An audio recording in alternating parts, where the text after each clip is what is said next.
Here we're just doing a side-by-side comparison between Sage 200 Manufacturing Warehouse Hierarchy and Sicon Works Order Processing and MRP Warehouse Hierarchy.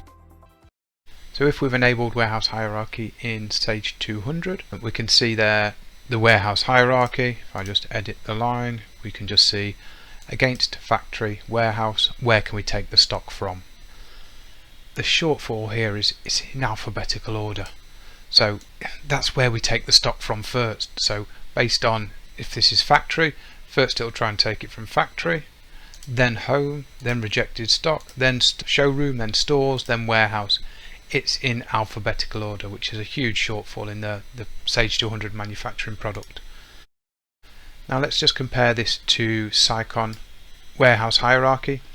So let's say we were manufacturing in the warehouse, or the demand's coming from the warehouse. Where do we want to take the stock from?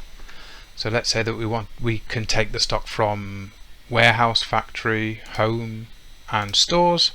Where do we want to take it from first?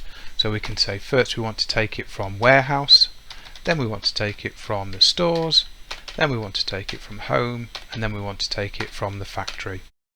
If there's any demand coming from the warehouse, where do we want to buy that stock? So if there's any demand for purchases, where do we want to take that stock from?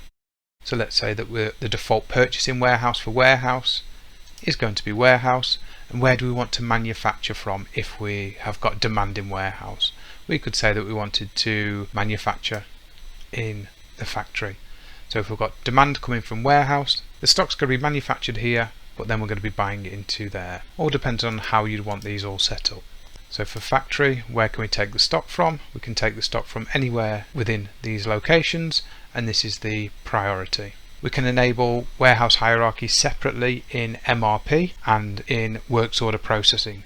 So the works order processing side, we can silently take the stock from the locations, and within MRP it's going to suggest a stock transfer where first of all we're allocating the stock from one warehouse, we're then dispatching it or printing a picking list, dispatching it to another warehouse, and then receiving it in the final destination warehouse.